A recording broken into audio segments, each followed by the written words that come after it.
L'éducation d'un enfant constitue une tâche merveilleuse, mais en même temps immense et semble parfois dépasser nos forces humaines. Comment lui montrer le chemin, l'éveiller à la source de la vie? Comment manifester la tendresse en restant ferme sur certaines choses? Comment voir clair dans un monde où peu de repères subsistent et pour lequel l'héritage chrétien apparaît comme un obstacle plutôt qu'un soutien? En même temps, comment ne pas venir à vouloir éduquer nos enfants dans un cocon bien à l'abri de toute la culture ambiante, en essayant de les préserver de tout ce qui nous semble contraire à nos valeurs? Comment ne pas faire autrement? Tant que les enfants sont petits, disons jusqu'aux alentours de 10-12 ans, la famille fonctionne d'un seul bloc. La troupe entière suit papa et maman, sans trop poser de questions, du moment que chacun reçoit tout ce qui est nécessaire à ses besoins et à son équilibre. C'est le temps du jeu, de la découverte, où l'on vit très proches les uns des autres, où la tendresse se dit de façon très simple et spontanée. Puis arrive le moment de l'adolescence, avec son lot de transformations, ses remises en cause de tout, ses revendications et ses désirs de plus en plus grands avec l'âge d'une prise d'autonomie. Cela dure, et pour peu que nous ayons un enfant qui commence à en sortir, un autre en plein milieu et un qui commence sa crise, l'atmosphère s'échauffe, des orages éclatent. Comment tenir alors notre rôle de parent?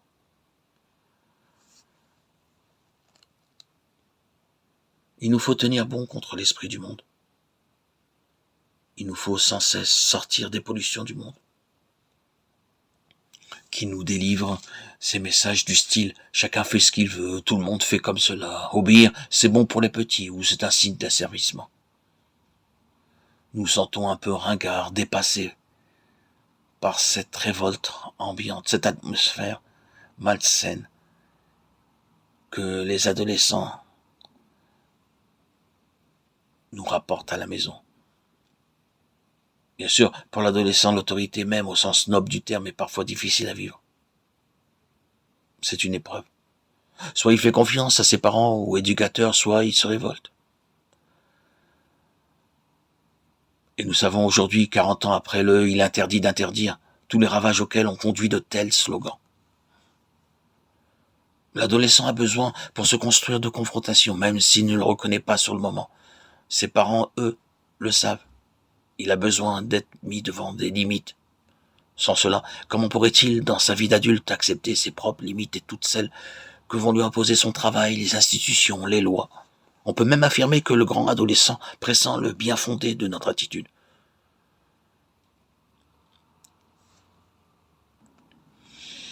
Nous aussi, adultes, avons parfois du mal à recevoir l'éducation de Dieu. Nous nous révoltons face à tel événement, telle souffrance insupportable ou telle limite que nous portons comme une écharde dans notre chair. Cette attitude n'est pas gênante dans la mesure où nous n'en faisons pas un blocage et où nous permettons le travail de la grâce. Car il nous faut passer de la révolte à la confiance en Dieu notre Père, qui voit bien mieux et plus loin que nous. Nous en restons trop aux apparences, aux causes secondes, alors qu'en toute chose, nous pourrions discerner la cause première, l'Esprit Saint à l'œuvre dans notre cœur et au cœur du monde et de l'histoire. Relisons ce que nous dit le prophète Osée. C'est moi qui lui apprenais à marcher en le soutenant de mes bras. Et il n'a pas compris que je venais à son secours. Je le guidais avec humanité par des liens d'amour. Livre d'Osée, chapitre 11, 3-4. Ne regardons-nous pas trop souvent nos attaches, nos liens, les contraintes qu'on nous impose, comme des obstacles, alors que par la foi, nous pouvons nous jeter dans les bras de Dieu, qui sait mieux ce qui est bon pour nous. Entrons dans cet esprit d'enfance et accueillons toutes nos limites comme des moyens pour grandir.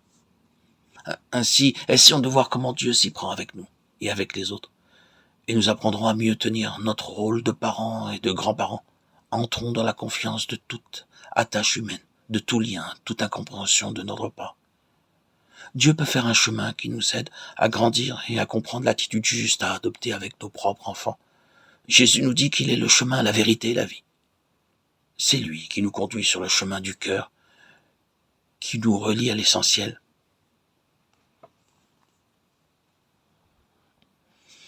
Pour que notre vie de famille ou de communauté, de travail, de loisirs soit tout entière à la suite de Jésus. Il n'existe qu'une solution, prônée par tous les amis de Dieu et sans cesse répétée. Donnez chaque jour du temps à la prière. Donnez chaque jour du temps à la prière. Ce n'est pas une option et cela ne dépend pas de notre état de vie. Tous, nous sommes appelés à donner de notre temps à Dieu, de nos moyens financiers, pour que chacune de nos journées soit imprégnée souvent de manière insensible de la grâce. Pour cela, il faut déjà être bien persuadé de cette nécessité. Sans la prière, sans notre engagement,